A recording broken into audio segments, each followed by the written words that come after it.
Welcome. I'm very excited today to talk about effective speaking in spontaneous situations. I thank you all for joining us, even though the title of my talk is grammatically incorrect. I thought that might scare a few of you away. But I learned teaching here at the business school, catching people's attention is hard, so something as simple as that I thought might draw a few of you here. So this is going to be a highly interactive and participative workshop today. If you don't feel comfortable participating, that's completely fine, but do know I'm going to ask you to talk to people next to you. There'll be opportunities to stand up and practice some things, because I believe the way we become effective communicators is by actually communicating. So let's get started right away. I'd like to ask you all to read this sentence, and as you read this sentence, what's most important to me is that you count the number of F's that you find in this sentence. Please count the number of F's. Keep it quiet to yourself.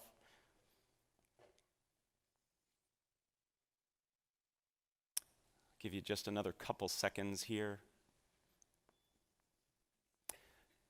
3, 2, 1. Raise your hand, please, if you found 3 and only 3 F's. Excellent, great. Did anybody find 4? Okay. Anybody find only 5 F's? And anybody find 6? There's 6 F's. What 2-letter word ending in F did many of us miss? Of. We'll make sure to get this to you so you can torment your friends and family at a later date. When I first was exposed to this over 12 years ago, I only found 3, and I felt really stupid. So I like to start every workshop, every class I teach with this to pass that feeling along. No, that's not why I do this. I do this because this is a perfect analogy for what we're going to be talking about today. The vast majority of us in this room, very smart people in this room, were not as effective as we could have been in this activity. We didn't get it right. And the same is true when it comes to speaking in public, particularly when spontaneous speaking. It's little things that make a big difference in being effective. So today we're going to talk about little things in terms of your approach, your attitude, your practice that can change how you feel when you speak in public. And we're going to be talking primarily about one type of public speaking. Not the type that you plan for in advance, the type that you actually spend time thinking about, you might even create slides for. These are the keynotes, the conference presentation, the formal toasts. That's not what we're talking about today. We're talking about spontaneous speaking. When you're in a situation that you're asked to speak off the cuff and in the moment. What we're going through today is actually the result of a workshop I created here for the business school. Several years ago, a survey was taken among the students, and they said, what are things we could do to help make you more successful here? And at the top of that list was this notion of responding to cold calls. Does everybody know what a cold call is? It's where the mean professor like me looks at some students and says, "What do you think?" And there was a lot of panic and a lot of silence. So as a result of that, this workshop was created, and a vast majority of first-year students here at the GSB go through this workshop. So I'm going to walk you through sort of a hybrid version of what they do. The reality is that spontaneous speaking is actually more prevalent than planned speaking. Perhaps it's giving introductions. You're at a dinner and somebody says, "You know so-and-so, would you mind introducing them?" Maybe it's giving feedback in the moment. Your boss turns to you and says, "Would you tell me what you think?" It could be a surprise toast. Or finally, it could be during the Q&A session. And by the way, we will leave plenty of time at the end of our day today for Q&A. I'd love to hear the questions you have about this topic or other topics related to communicating. So our agenda is simple. In order to be an effective communicator, regardless of if it's planned or spontaneous, you need to have your anxiety under control. So we'll start there. Second, what we're going to talk about is some ground rules for the interactivity we'll have today, and then finally we're going to get into the heart of what we will be covering. And again, as I said, lots of activity, and I invite you to participate. So let's get started with anxiety management. 85% of people tell us that they're nervous when speaking in public. And I think the other 15% are lying. Okay? We could create a situation where we could make them nervous too. In fact, just this past week, a study from Chapman University asked Americans, what are the things you fear most? And among being caught in a surprise terrorist attack, having your identity stolen, was public speaking. Among the top 5 was speaking in front of others. This is a ubiquitous fear and one that I believe we can learn to manage. And I use that word manage very carefully because I don't think we ever want to overcome it. Anxiety actually helps us. It gives us energy, helps us focus, tells us what we're doing is important, but we want to learn to manage it. So I'd like to introduce you to a few techniques that can work, and all of these techniques are based on academic research. But before we get there, I'd love to ask you, what does it feel like when you're sitting in the audience watching a nervous speaker present? How do you feel? Just shout out a few things. How do you feel? Uncomfortable. I heard many of you going, yes, uncomfortable. It feels very awkward, doesn't it? So what do we do? Now, a couple of you probably like watching somebody suffer, okay? But most of us don't. So what do? We sit there and we nod and we smile, or we disengage. And to the nervous speaker looking out at his or her audience, seeing a bunch of people nodding or disengaged, that does not help, okay? So we need to learn to manage our anxiety, because fundamentally, your job as a communicator, rather, regardless of if it's planned or spontaneous, is to make your audience comfortable. Because if they're comfortable, they can receive your message. And when I say comfortable, I am not referring to the fact that your message has to be sugar-coated and nice for them to hear. It can be a harsh message, but they have to be in a place where they can receive it. So it's incumbent on you as a communicator to help your audience feel comfortable. And we do that by managing our anxiety. So let me introduce you to a few techniques that I think you can use right away to help you feel more comfortable. The first has to do with when you begin to feel those anxiety symptoms. For most people, this happens in the initial minutes prior to speaking. In this situation, what happens is many of us begin to feel whatever it is that happens to you. Maybe your stomach gets a little gurgly, maybe your legs begin to shake, maybe you begin to perspire. And then we start to say to ourselves, oh my goodness, I'm nervous. Uh-oh, they're going to tell I'm nervous. This is not going to go well. And we start spiraling out of control. So research on mindful attention tells us that when we begin to feel those anxiety symptoms, we simply greet our anxiety and say, hey, this is me feeling nervous. I'm about to do something of consequence. And simply by greeting your anxiety and acknowledging it, that it's normal and natural. Heck, 85% of people tell us they have it. You actually can stem the tide of that anxiety spiraling out of control. It's not necessarily going to reduce the anxiety, but it will stop it from spinning up. So the next time you begin to feel those anxiety signs, take a deep breath and say, this is me feeling anxious. I notice a few of you taking some notes. There's a handout that will come at the end that has everything that I'm supposed to say, okay? Can't guarantee I'm going to say it, but you'll have it there. In addition to this approach, a technique that works very well, and this is a technique that I helped do some research on way back when I was in graduate school, has to do with reframing how you see the speaking situation.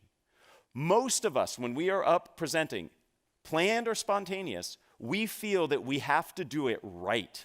And we feel like we are performing. How many of you have ever acted, done singing or dancing? I'm not going to ask for performances now. Okay. Many of you have. We should note that we could do next year maybe a talent show of alums. It looks like we got the talent there. That's great.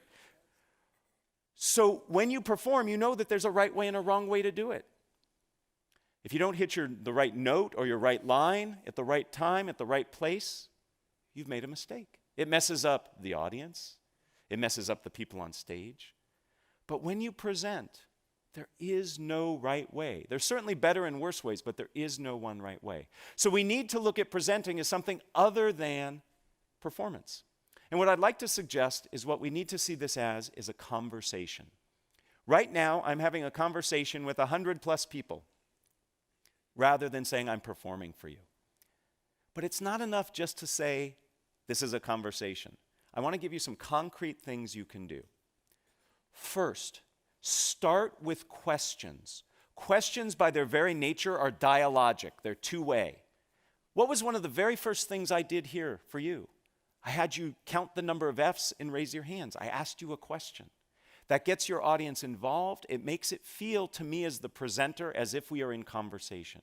So use questions. They can be rhetorical, they can be polling. Perhaps I actually want to hear information from you. In fact, I use questions when I create an outline for my presentations. Rather than writing bullet points, I list questions that I'm going to answer. And that puts me in that conversational mode. If you were to look at my notes for today's talk, you'll see it's just a series of questions. Right now I'm answering the question, how do we manage our anxiety?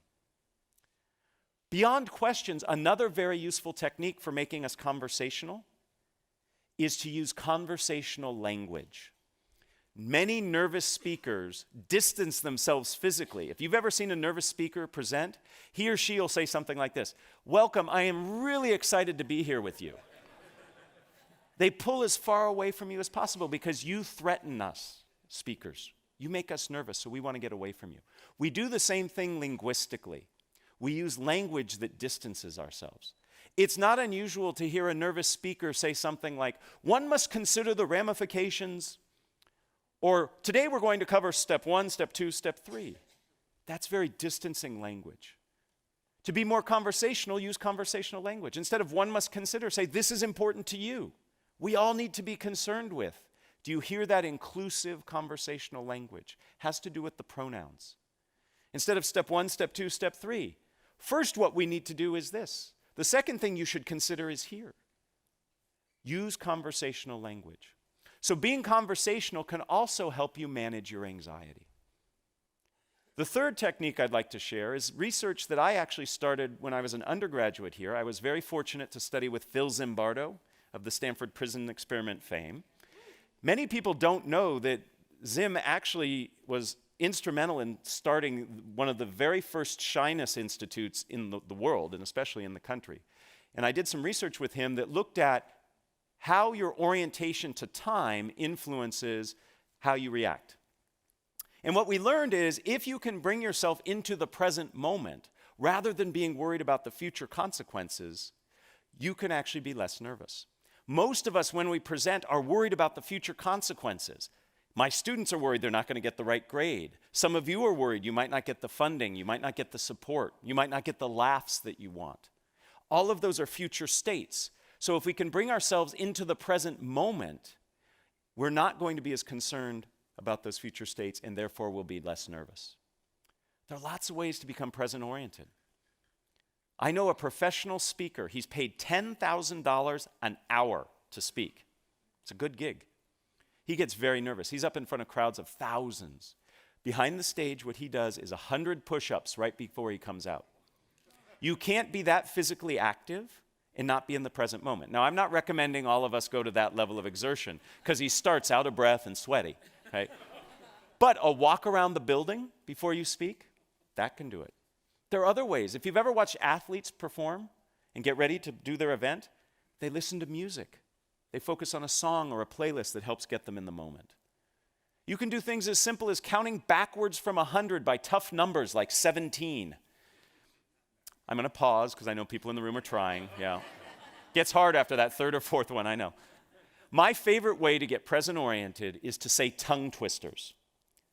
Saying a tongue twister forces you to be in the moment, otherwise you'll say it wrong. And it has the added benefit of warming up your voice. Most nervous speakers don't warm up their voice. They retreat inside themselves and start saying all these bad things to themselves. So saying a tongue twister can help you be both present-oriented and warm up your voice. Remember I said today we're going to have a lot of participation? I'm going to ask you to repeat after me my favorite tongue twister. And I like this tongue twister because if you say it wrong, you say a naughty word. And I'm going to be listening to see if I hear any naughty words this morning. Okay? Repeat after me. It's only 3 phrases. I slit a sheet. A sheet I slit. And on that slitted sheet I sit. Oh, very good. No shits. Excellent. Very good. Now, in that moment, you weren't worried about, I'm in front of all these people, this is weird, this guy's having me do this. You were so focused on saying it right and trying to figure out what the naughty word was that you were in the present moment. That's how easy it is. So it's very possible for us to manage our anxiety. We can do it initially by greeting the anxiety when we begin to feel those signs. We can do it when we reframe the situation as a conversation, and we do it when we become present-oriented. Those are 3 of many tools that exist to help you manage your anxiety. If you have questions about other ways, I'm happy to chat with you. And at the end, I'm going to point you to some resources that you can refer to help you find additional sources for you. So let's get started on the core part of what we're doing today, which is how to feel more comfortable speaking in spontaneous situations. Some very simple ground rules for you. First, I'm going to identify 4 steps that I believe are critical to becoming effective at speaking in a spontaneous situation. With each of those steps, I'm going to ask you to participate in an activity. None of them are more painful than saying the tongue twister out loud. They may require you to stand up, they might require you to talk to the person next to you, but none of them are painful. And then finally, I'm going to conclude with a phrase or saying that comes from the wonderful world of improvisation. Through the continuing studies program here at Stanford, for the past 5 years, I have co-taught a class with Adam Tobin. He is a lecturer in the creative arts department. He teaches film and new media, and he's an expert at improv. And we've partnered together to help people learn how to speak more spontaneously. We call it improvisationally speaking. And Adam has taught me wonderful phrases and ideas from improv that I want to impart to you that really stick. That's why I'm sharing them with you, to help you remember these techniques. And again, at the end of all this, you'll get a handout that has this listed. So let's get started. The very first thing that gets in people's way when it comes to spontaneous speaking is themselves. We get in our own way. We want to be perfect. We want to give the right answer. We want our toasts to be incredibly memorable. These things are burdened by our effort, by our trying. The best thing we can do, the first step in our process, is to get ourselves out of the way. Easier said than done. Most of us in this room are in this room because we are type A personalities. We work hard, we think fast, we make sure that we get things right. But that can actually serve as a disservice as we try to speak in the moment. I'd like to demonstrate a little of this for you, and I need your help to do that. So we're going to do our first activity. We are going to do an activity that's called Shout the Wrong Name. In a moment, if you are able and willing, I'm going to ask you to stand. And I am going to ask you for about 30 seconds to look all around you in this environment, and you are going to point at different things. And I know it's rude to point, but for this exercise, please point. I want you to point to things, and you are going to call the things you are pointing to out loud anything but what they really are. So I might point to this and say refrigerator. I might point to this and say cat. I am pointing to anything in your environment around you. It can be the person sitting next to you, standing next to you. You will just shout, and shouting is important, the wrong name. So in a moment, I'm going to ask you to stand and do that. Please raise your hand if you already have the first 5 or 6 things you're going to call out. Yeah, that's what I'm talking about. We stockpile. You all are excellent game players. I told you the game. Shout the wrong name. And you have already begun figuring out how you're going to master the game. That's your brain trying to help you get it right. I'd like to suggest the only way you can get this activity wrong is by doing what you've just done. Okay? There is no way to get this wrong. Okay? Even if I call this a chair, no penalty will be bestowed upon you. Okay? Because I won't know what you were pointing at. You could have been pointing at the floor under the chair, and you called the floor the chair, and you were fine. The point is, we are planning and working to get it right, and there is no way to get it right. Just doing it gets it right. Okay, so let's try this now. We're going to play this game twice. Again, it's for 30 seconds. If you are willing and able, will you please stand up? You can do this seated, by the way, but if you're willing and able, let's stand up. Okay, in a moment, I am about to say go, and I would like for you to point at anything around here, including me. It's okay to point at me. I hope it's not a bad thing you say when you point at me, but point at different things and loudly and proudly call them different than what they are. Ready? Begin.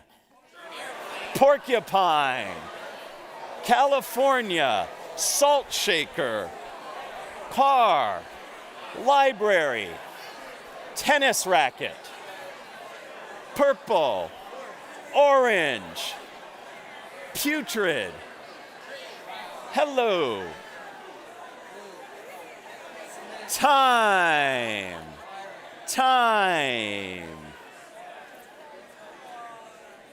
You can stay standing because in a mere moments we're going to do it again. So if you're comfortable standing, we're about to do it again. First, thank you. That was wonderful. I heard great words being called out. It was fun. And some of you in the back were doing it in sync, so it looked like you were doing some 70s disco dance. It was awesome.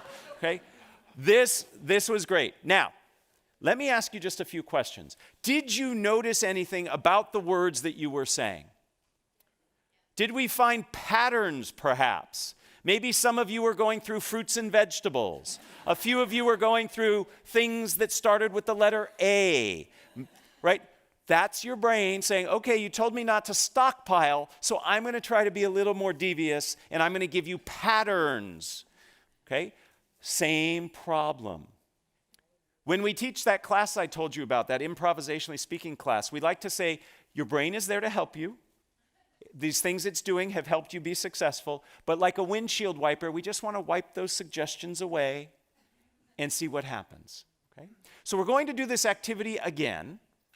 This time, try the best you can to thank your brain if it provides you with patterns or stockpiles, and just say, thank you, brain, and disregard them, okay? So let's see what happens when we're not stockpiling and we're not playing off patterns. We'll do this for only 15 seconds. See how this feels. Baby steps. Ready? Begin. Kodak. Bicycle chain. Skateboard. Bananas. Purple. Putrid.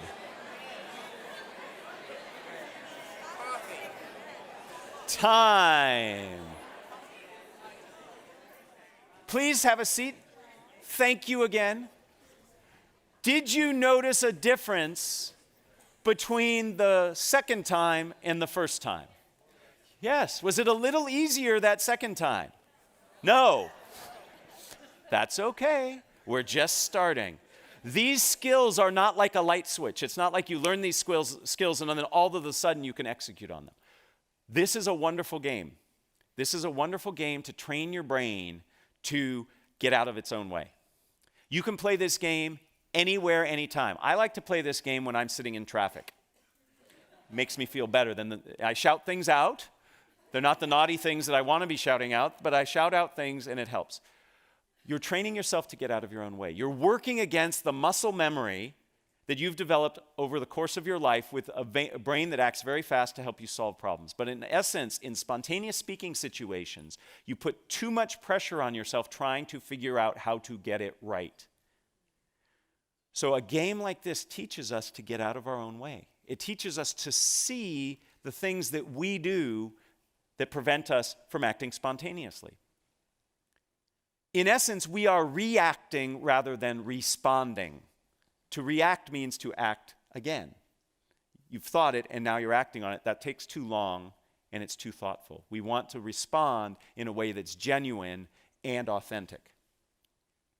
So the maxim I would like for you to take from this, and again, these maxims come from improvisation, is one of my favorite: dare to be dull.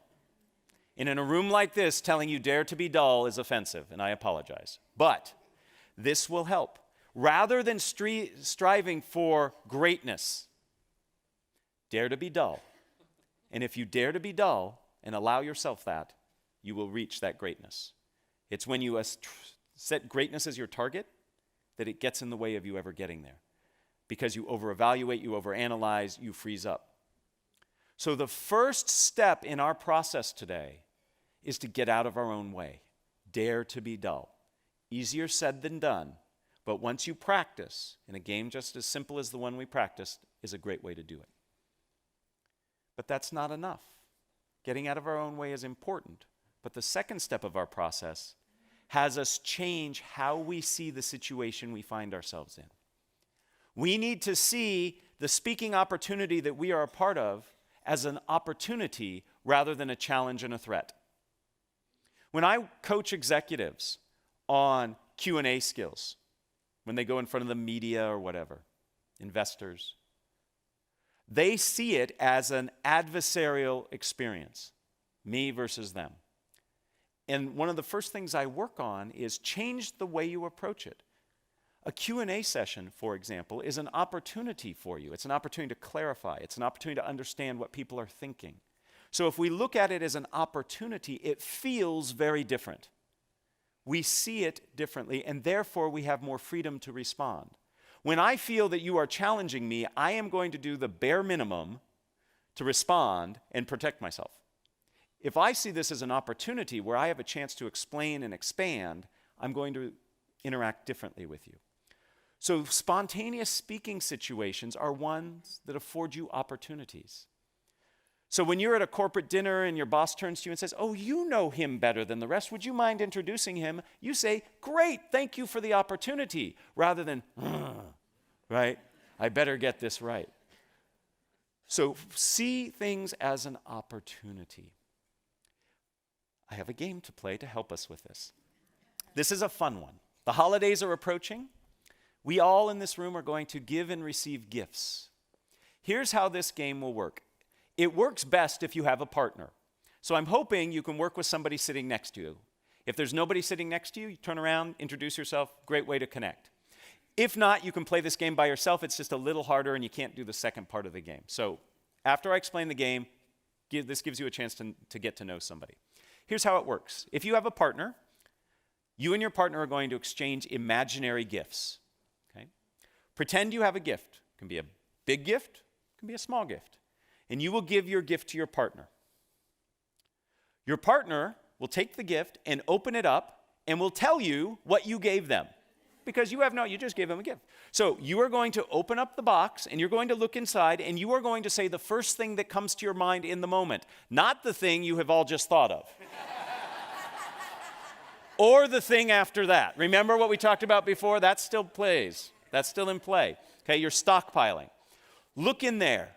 My favorite that I said, somebody gave me a gift during playing this game. I looked inside and I saw a frog leg. I don't know why I saw a frog leg, but that's what I said. That's the first part of the activity. Now, the opportunity is twofold in this game. The opportunity is for you, the gift receiver, to name a gift. That's kind of fun. That's an opportunity. It's not a threat.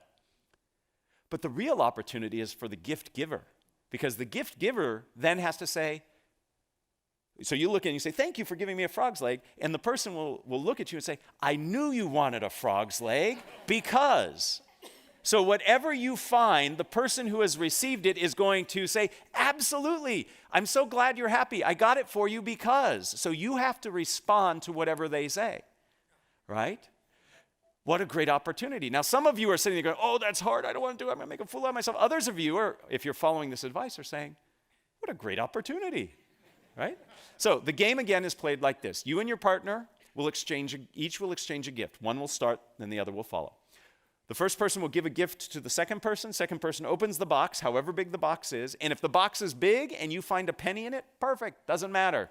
If the box is heavy and you find a feather in it, fine, there's no way to get it wrong, okay? Whatever's in the box is in the box. You can return it and get what you wanted later, okay? The person, then, you will name it, you will say, "Thank you for the," whatever you saw in the box. The person who gave it to you will say, "I'm so glad you're excited. I got it for you because..." And you will give a reason that you got them whatever they decided you gave them. Make sense? All right. So very quickly, just in 5 seconds, find a partner if you're willing to do this with a partner. Everybody have a partner? Okay.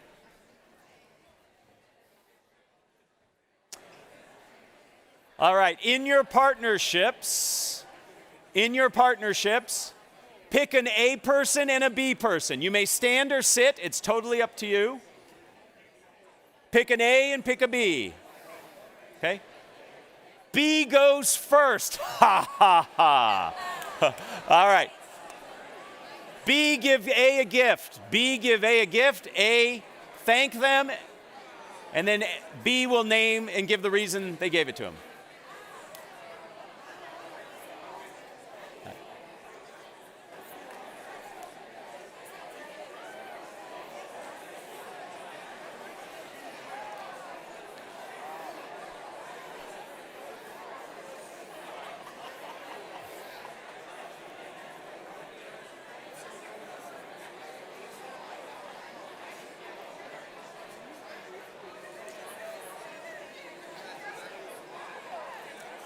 If you have not switched, switch please. If you have not switched, switch please.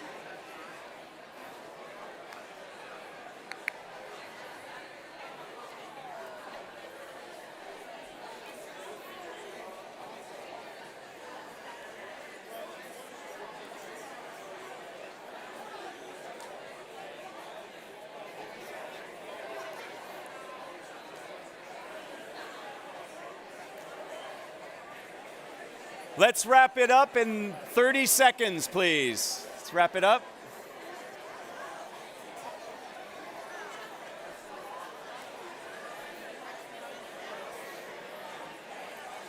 All right, if we can all have our seats.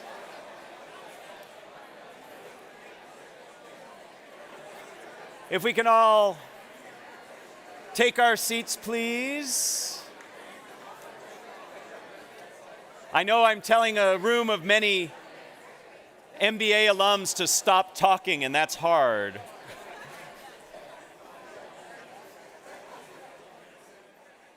All right, ladies and gentlemen, did you get what you wanted? Pretty neat, huh? You always get what you want. Now, for some of you, this was really hard because you were really taking the challenge and not seeing what was in the box until you looked in there. Okay? Was anybody surprised by what you found in the box? What did you find, sir? What was in the box? What? Wow. Nice. Nice. If you've got a Ferrari, you need a transmission. I like it. Who else found something that was surprising? What did you find? A live unicorn. That's a great gift, right? How was it as the gift giver? Were you surprised at what your partner found in the box? Isn't it interesting that when we give an imaginary gift, knowing that the person's going to name it, we already have in mind what they're going to find? And when they say live unicorn, we go, well, that's interesting, right? So the point of this game is to, one, remind ourselves we have to get out of our own way, like we talked about before, but to see this as an opportunity and to have fun. I love watching people play this game. The number of smiles that I saw amongst you, and I have to admit, when I first started, some of you looked a little dour, a little doubting, okay? But in that last game, you were all smiling and looked like you were having fun. So when you reframe the spontaneous speaking opportunity as an opportunity, as something that you can co-create and share, all of a sudden, you are less nervous, less defensive, and you can accomplish something pretty darn good. In this case, a fun outcome. This reminds us of perhaps the most famous of all improvisation sayings, yes and. A lot of us live our communication lives saying no but. Yes and opens up a tremendous amount of opportunities. And this doesn't mean you have to say yes and to a question somebody asks. This just means the approach you take to the situation.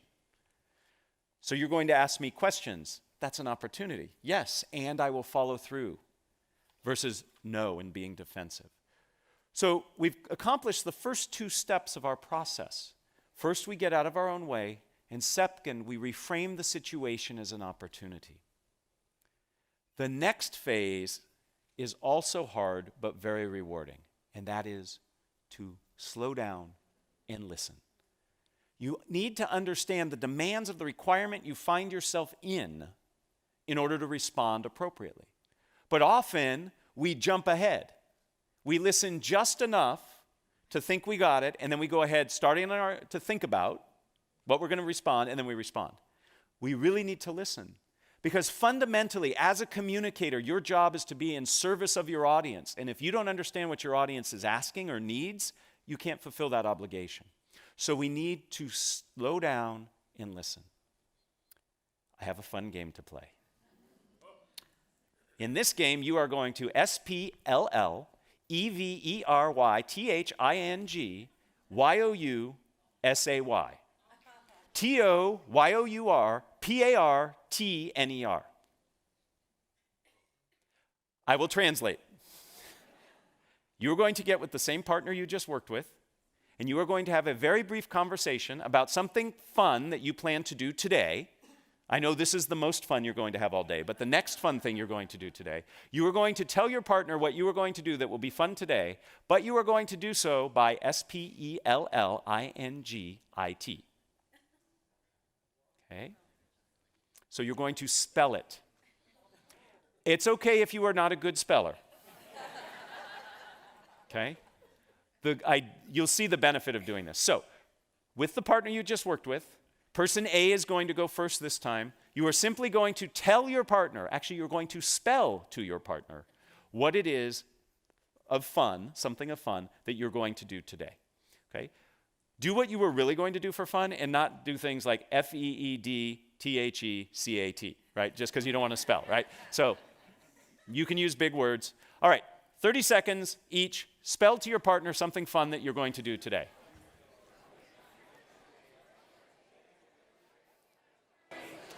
Would you like to play?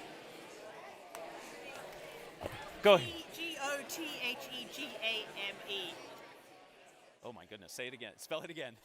Yep. T-H-E. Yep. G-A-M-E. EXCELLENT. IHOPETHAT THEYWIN. E-X-L-C-E-L-L-E-N-T. Thank you. That was very good. Thank you.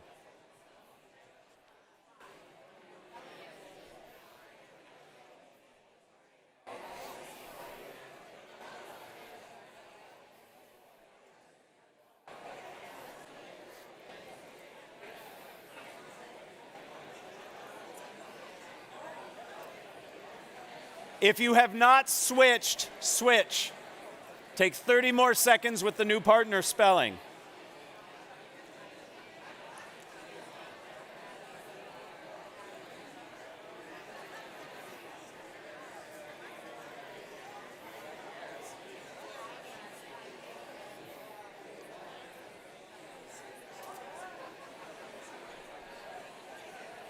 GREAT exclamation point.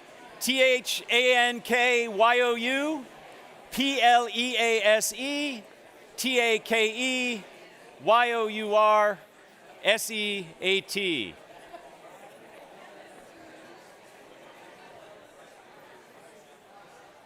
So what did we learn?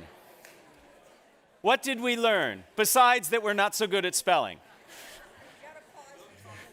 You have to pause between the words. How did this change your interaction with the person you were interacting with? What did you have to do? Focus and listen. And you can't be thinking ahead. You have to be in the moment. When you listen and truly understand what the person is trying to say, then you can respond in a better way, a more targeted response. We often don't listen. So we start by getting out of our own way. We then reframe the situation as an opportunity. Those are things we do inside our head. But in the moment of interacting, we have to listen first before we can respond to the spontaneous request. Perhaps my most favorite maxim comes from this activity. Don't just do something, stand there. Listen, and then respond. Now, how do we respond? That brings us to the fourth part of our process. And that is, we have to tell a story. We respond in a way that has a structure. All stories have structure. We have to respond in a structured way. The key to successful spontaneous speaking, and by the way, planned speaking, is having a structure. I would like to introduce you to two of the most prevalent and popular and useful structures you can use to communicate a message in a spontaneous situation. But before we get there, we have to talk about the value of structure. It increases what is called processing fluency, the effectiveness of which or through which we process information. We actually process structured information roughly 40% more effectively and efficiently than information that's not structured. I love looking out in this audience because you will remember, as I remember, phone numbers. When you had to remember them if you wanted to call somebody. Okay, young folks today don't need to remember phone numbers. They just need to look at a picture, push a button, and then the voice starts talking on the other end. 10-digit phone numbers, it's actually hard to remember 10-digit phone numbers. How did you do it? You chunked it into a structure, 3, 3, and 4. Structure helps us remember. The same is true when speaking spontaneously or in a planned situation. So let me introduce you to 2 useful structures. The first useful structure you have probably heard or used in some incarnation. It is the problem, solution, benefit structure. You start by talking about what the issue is, the problem. You then talk about a way of solving it, and then you talk about the benefits of following through on it. Very persuasive, very effective. Helps you as the speaker remember it, helps your audience know where you're going with it. When I was a tour guide on this campus many, many, many years ago, what do you think the single most important thing they drilled into our head? It took a full quarter, by the way, to train to be a tour guide here. They used to line us up at one end of the quad and have us walk backwards straight, and if you failed, you had to start over. To this day, I can walk backwards in a straight line because of that. As part of that training, what do you think the most important thing they taught us was? Never lose your tour group. I'm not joking. Never lose your tour group. The same is true as a presenter. Never lose your audience. The way you keep your audience on track is by providing structure. None of you would go on a tour with me if I said, "Hi, my name's Matt, let's go." You want to know where you're going, why you're going there, how long it's going to take. You need to set expectations, and structure does that. Problem, solution, benefit is a wonderful structure to have in your back pocket. It's something that you can use quickly when you're in the moment. It can be reframed so it's not always a problem you're talking about. Maybe it's an opportunity. Maybe there's a market opportunity you want to go out and capture. It's not a problem that we're not doing it, but maybe we'd be better off if we did. So it becomes opportunity, solution, which are the steps to achieve it, and then the benefit. Another structure, which works equally well, is the what, so what, now what structure. You start by talking about what it is. Then you talk about why it's important, and then what the next steps are. This is a wonderful formula for answering questions, for introducing people. So if I'm in the moment somebody asks me to introduce somebody, I change the what to who. I say who they are, why they're important, and what we're going to do next. Maybe listen to them, maybe drink our wine, whatever, right? What, so what, now what? The reality is this: when you are in a spontaneous speaking situation, you have to do 2 things simultaneously. You have to figure out what to say and how to say it. These structures help you by telling you how to say it. If you can become comfortable with these structures, you can be in a situation where you can respond very ably to spontaneous speaking situations. We're going to practice, because that's what we do. Here's the situation. Is everybody familiar with this child's toy? It's a Slinky. Okay? You are going to sell this Slinky to your partner using either problem, solution, benefit, or opportunity, solution, benefit. What does the Slinky provide you? Or you could use what, so what, now what? What is it? Why is it important? And the next steps might be to buy it. Okay? So by using that structure, see how already it helps you? It helps you focus. Get with your partner, and we're only going to have one partner sell to the other partner. Okay? So get with your partner. One of you will volunteer to sell to the other. Okay? Sell a Slinky using problem, solution, benefit, or what, so what, now what. Please begin.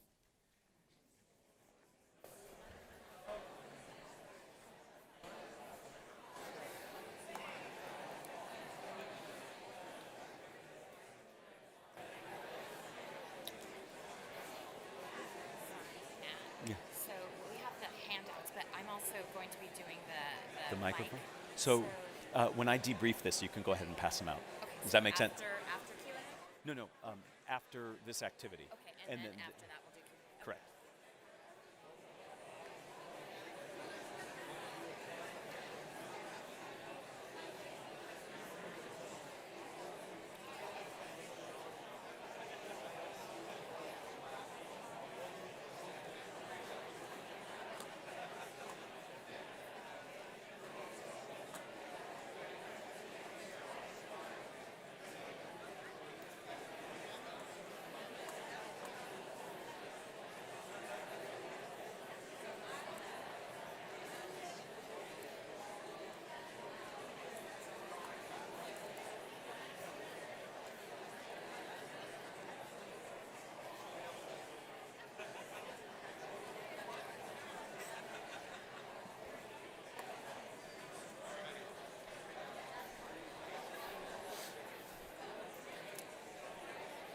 30 more seconds, please.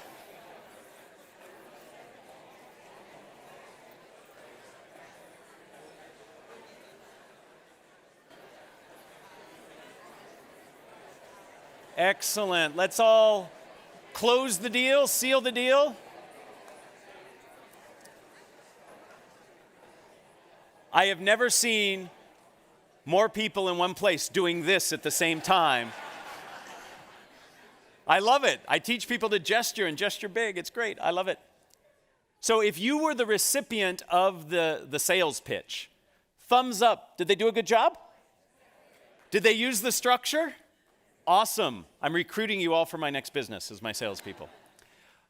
Please try to ignore this, but as we're speaking, the handout I told you about is coming around. On the back of that handout, you are going to see a list of structures, the two we talked about and several others, that can help you in spontaneous speaking situations. These structures help because they help you understand how you're going to say what you say. Structure sets you free, and I know that's kind of ironic, but it's true. If you have that structure, then you're free to think about what it is you're going to say. It reduces the cognitive load of figuring out what you're saying and how you're going to say it. All of this is on that handout. Okay? So what does this all mean? It means that we have within our ability the tools and the approaches to help us in spontaneous speaking situations. The very first thing we have to do is manage our anxiety, because you can't be an effective speaker if you don't have your anxiety under control. And we talked about how you can do that by greeting your anxiety, reframing as a conversation, and being in the present moment.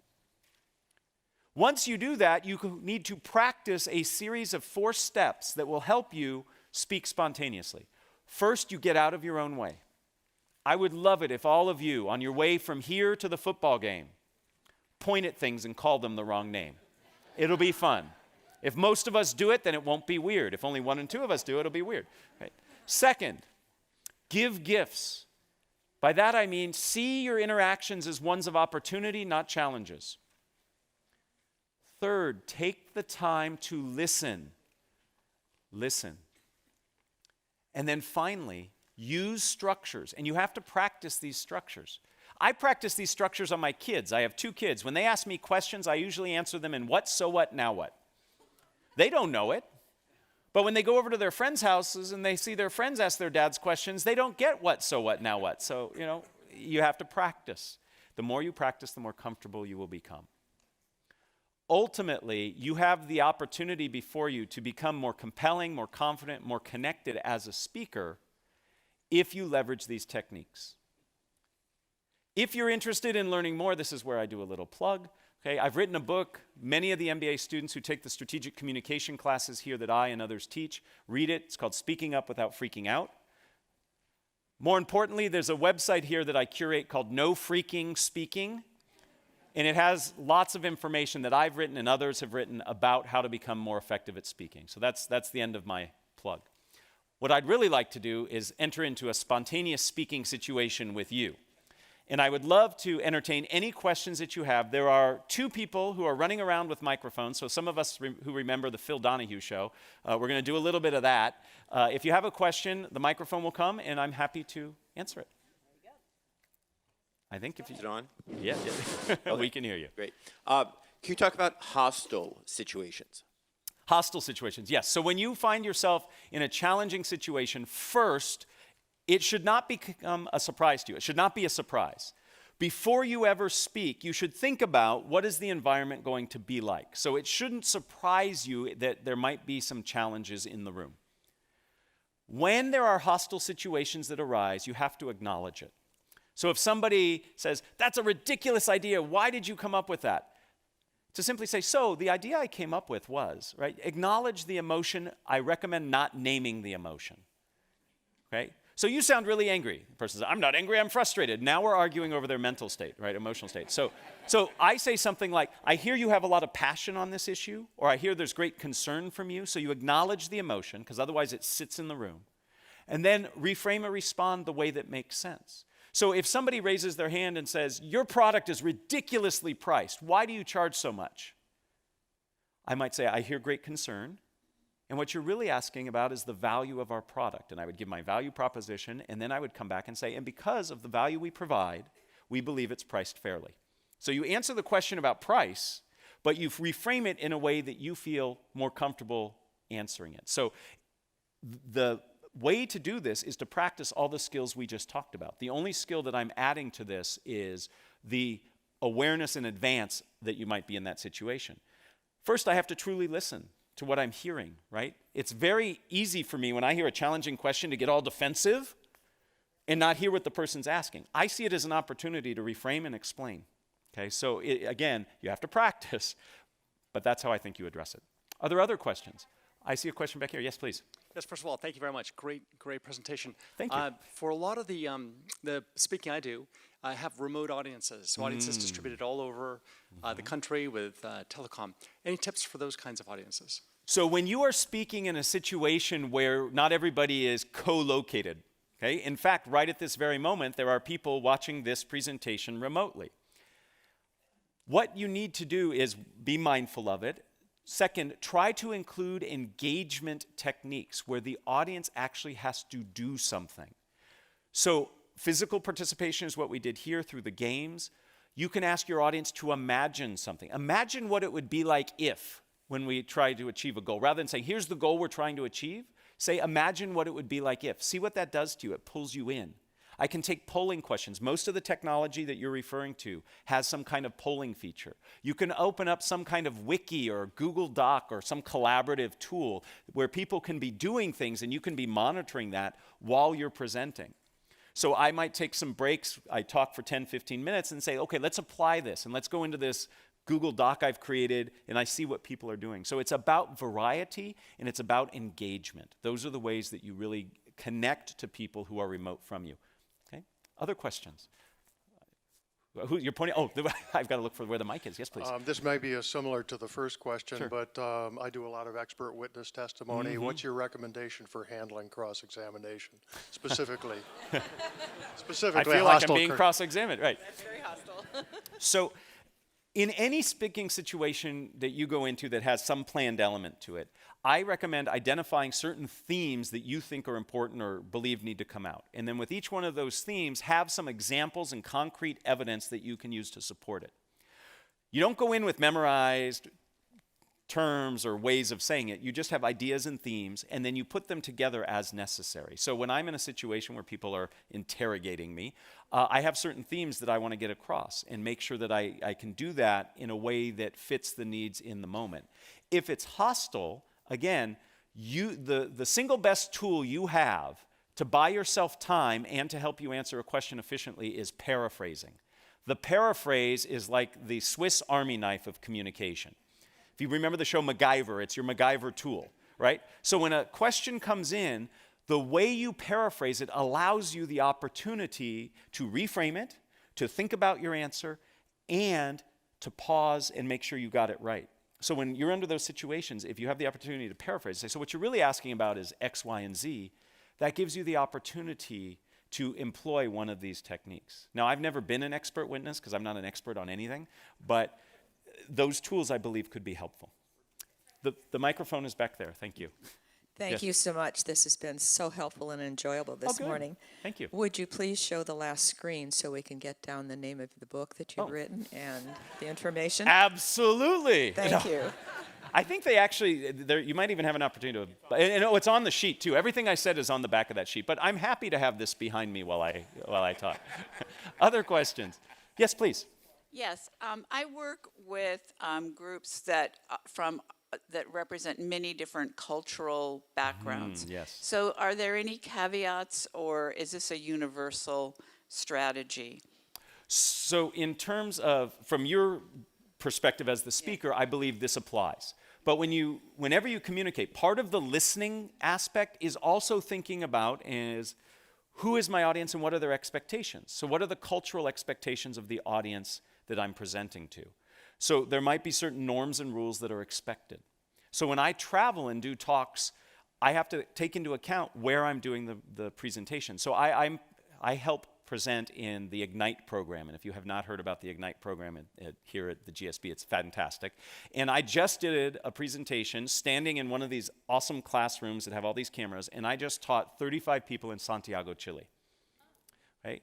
And I needed to understand the cultural expectations of that area and what they expect and what they're willing to do when I ask them to participate. So it's a part of that listening step where you reflect on what are the expectations of the audience.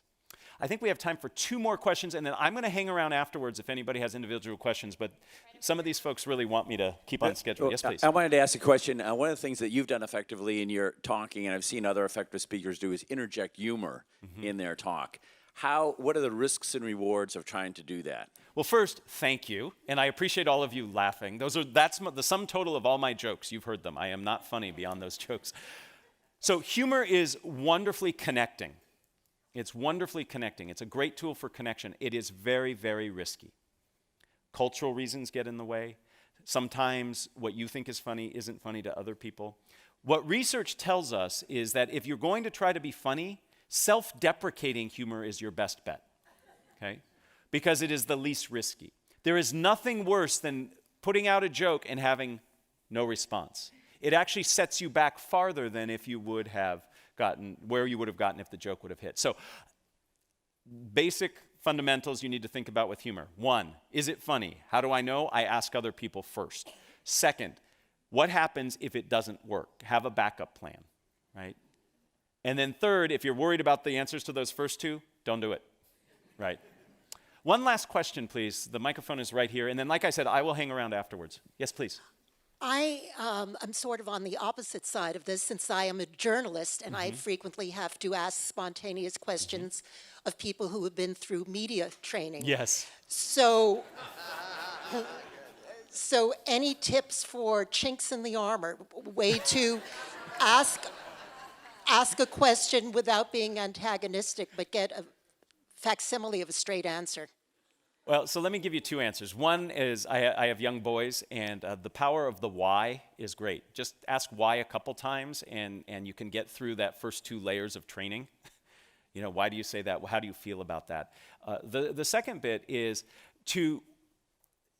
what I have found successful in getting people I do this to get people to answer in a more authentic way.